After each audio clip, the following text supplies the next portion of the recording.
y'all, this is Dominique. Welcome to this week's video. I am so happy that you all have come back to watch this newest video for Dominique's Homeless Resource Initiative, DHRI. I am going to share with you all a presentation I created actually a couple months back for a presentation I was asked to give. I really want to share it with all of you. It's going to review some information that you all have heard in the past. For the most part, it may share some more about myself that you may not know. Either way, I hope this information helps you in some way, and we're going to jump right on in. So, a little bit about me. I am fluent in American Sign Language. I have my associate's degree in deaf studies from Holyoke Community College. I feel like self-advocacy is the best advocacy and form of self-care that one can have. I know for me, if I did not advocate a lot for myself and my kiddos, I would not be where I am today. It has taken me a while to be able to advocate for myself, and I'm really happy that I've gotten better with that. I definitely do find ways to improve. The life is better when you're hiking picture. I really do enjoy hiking. I try to hike as often as possible. I really got into hiking in general a few years ago, like during COVID. I've always enjoyed walking. I would walk out at different local places near me, and being outside. I would normally have my headphones in, or I would be talking with individuals I was out walking with. But hiking, I would say I got into probably like around COVID, 2020, 2021. Now that I have a toddler, I have a hiking backpack where she can join me in hiking. So that's fun. She enjoys being outside. My teenager, he will go on hikes because I asked him to go on hikes with me, not because he loves it, but he is overall a physical kiddo. So I don't mind that he doesn't not like hiking. Mom life. As I already mentioned, I am the mom of 2 kids. They are just about 15 years apart. I love them both dearly. And right now I have a teenager who's learning how to drive and a toddler who's learning how to walk. So it's definitely really an interesting time in parenting because my children both need very separate things from me. And last but not least, the picture in the bottom center. I come from a large family. I am the oldest of 5 children. I have a nephew, and I'm really, really happy at this point in my life. So, in this PowerPoint, in this video, we're going to talk about a few things, topics of review, just to kind of stay organized. I'm going to give an icebreaker. This icebreaker is not going to be applicable to everyone who is watching. You may have to adjust the words to be able to adjust it to your scenario specifically. I hope that you do find something encouraging through it, though. What is the goal of DHRI? I have spoken about this goal many times. Why it was started, services provided, events hosted, where the program is going, how you guys can provide support. If you have any questions, please feel free to email me. My email will be linked in the description of this video. And also ways to stay connected, such as our Facebook page and the website. The website I do need to get better on updating, and I'll be doing that in the coming weeks. So the icebreaker. I have worked in human services for a very long time, and I am also a client on the opposite side of human services. So this icebreaker is geared to individuals who are case managers, who work in human services. Maybe you're working with individuals who are homeless, unhoused, unsheltered, going through recovery in some type of way. If you are a caseworker and you have a caseload of families or individuals, ask yourself, what is the most surprising thing you've learned from a client? And that's the first part. I find this question to be very, very important. A lot of individuals sometimes come off as if, as a caseworker, as if they're superior to the individuals in which they are serving. And that is not always the case. A lot of times when they're just going through a really hard time and need services. For me, the most surprising thing that I learned from a client when I was working in human services is my life can be flipped upside down in a matter of one or two choices. And watching this individual go through his life and sharing his story, I gained a better decision and appreciation for making better choices. I can say that I did not always make the best choice possible, but after hearing him say that, I definitely put more thought into decision stuff I was making. Now, the next question is, what are your clients learning from you? How we communicate to the individuals we are serving may come off as really rude and insensitive. And it can give off that you are better than me attitude, and that's not something that always feels good as a client. So, for example, I was in a situation really recently with a caseworker that I have, and one of the lines that she said was, "Well, that's out of my control. There's nothing I can do about it," or something to that effect. And even though that may be an accurate statement, the concern that I had was out of her court. It was nothing that she could do about that situation. Like, all she could do was convey the information. And to me as a client, it was very just devastating. I was coming to her with a stressful situation, and in that situation, when I'm stressed out about a particular situation, the last thing I want to hear is a caseworker saying, "Well, there's nothing I can do about it. That's not in my job description." Anything along those lines, a client does not necessarily want to hear.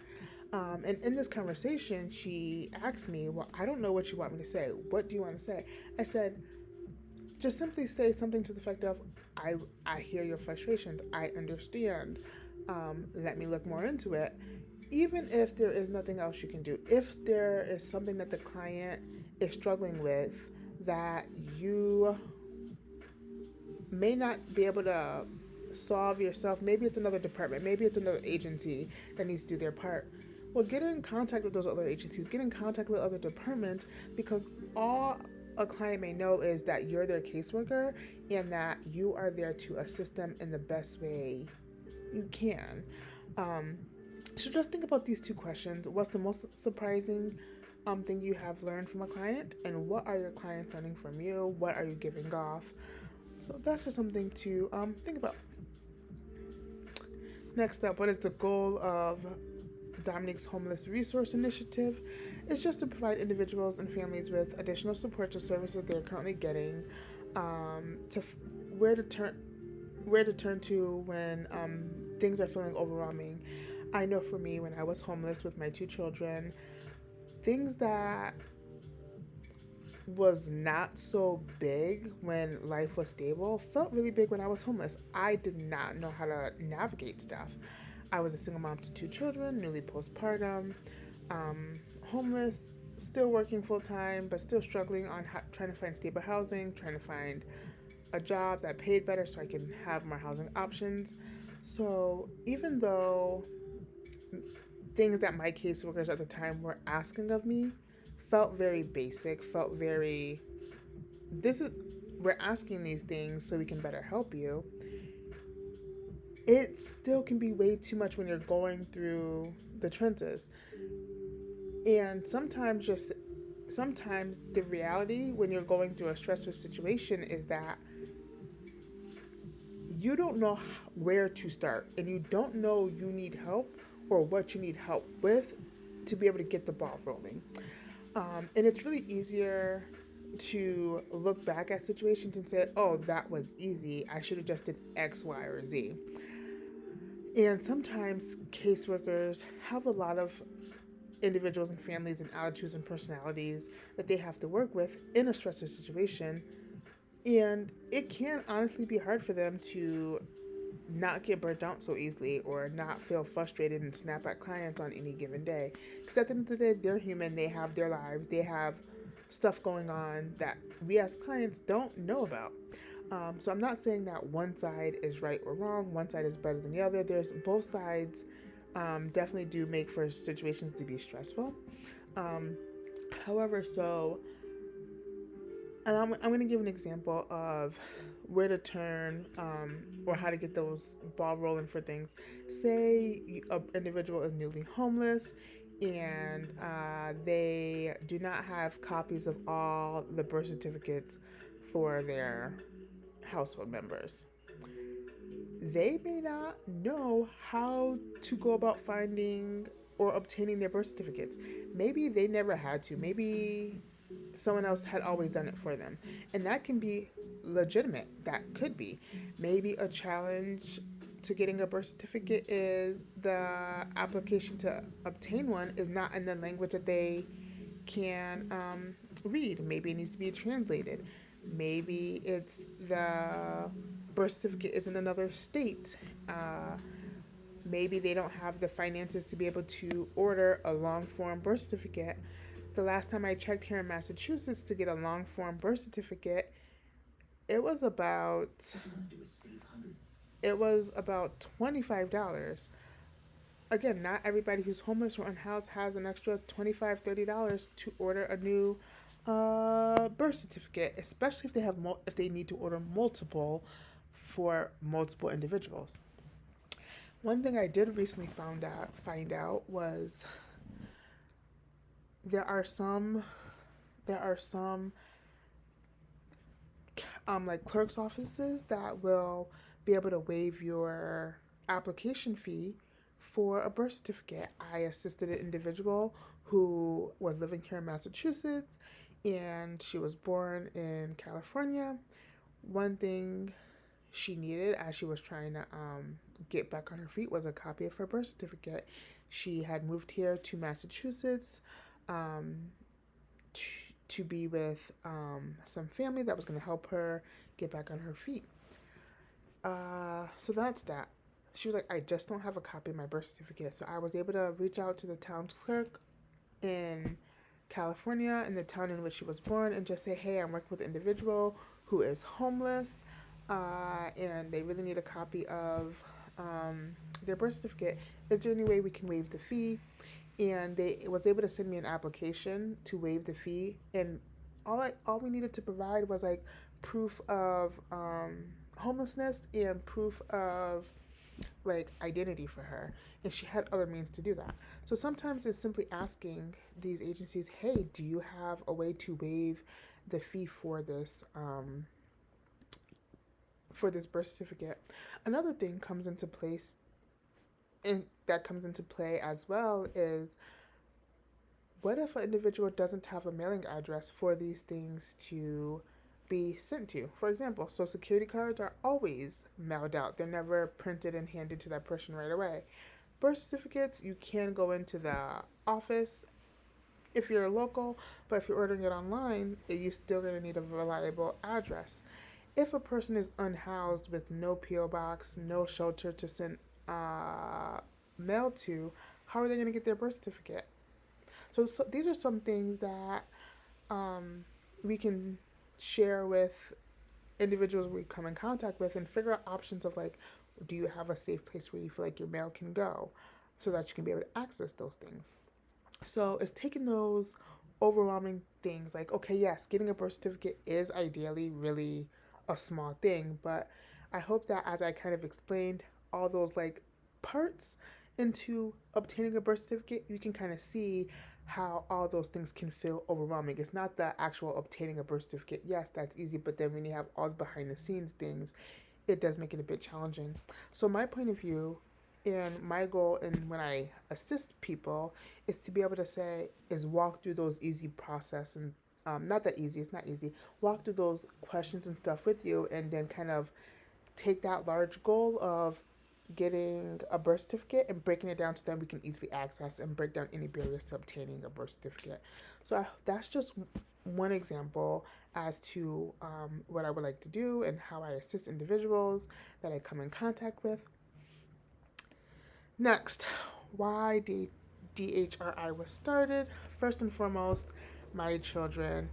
I know that if I did not have any children and I was single, I may have accepted a lot less in terms of uh, what I wanted to do in terms of my housing stability.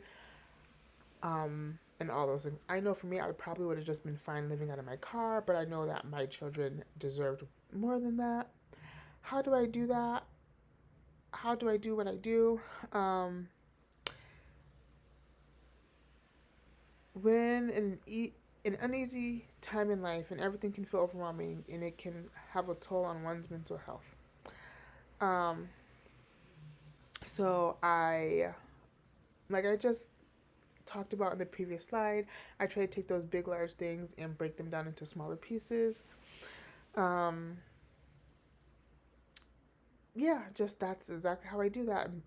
Breaking down, well, how do I go about getting the Social Security card? How do I go about getting the birth certificate? How do I do these things my caseworker are asking me to do? Because I don't know how to do it. Caseworkers are generally not equipped to handhold every single client that they have on their caseload. Is just impossible. Extra support, creating the SMART goals, support groups, community connections, frugal fun, one-to-one support, all those kind of things. Just a listening ear. I'm definitely okay with just being a listening ear.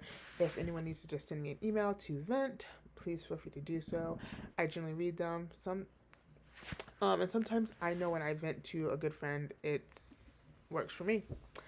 So services provided. Currently, I do one-to-one support meetings, and that's just connecting with individuals via phone call, via text, via email, via Facebook, um, whatever is the most convenient and safest way for that individual to be able to communicate and work with.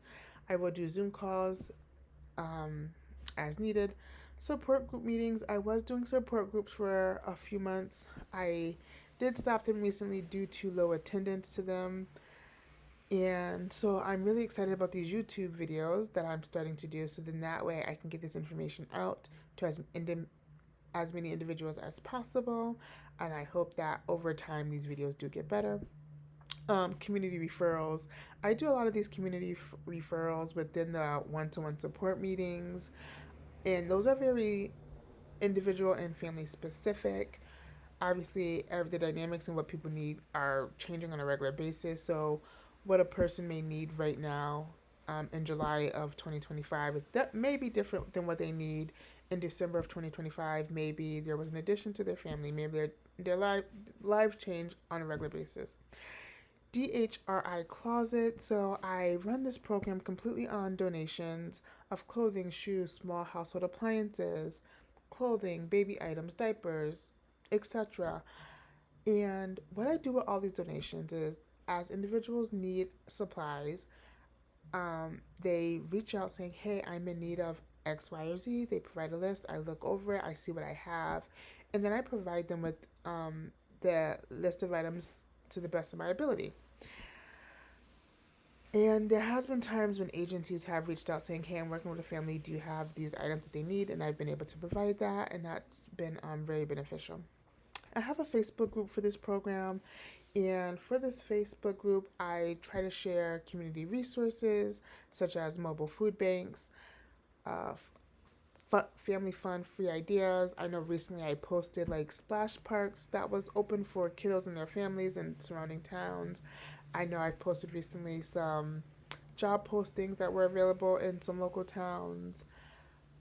And I've posted things about farmers markets from the WIC office, from um, a variety of different local nonprofit agencies. I do share a lot of stuff from the Food Bank of Western Mass. I also share just diaper bank list, all those things.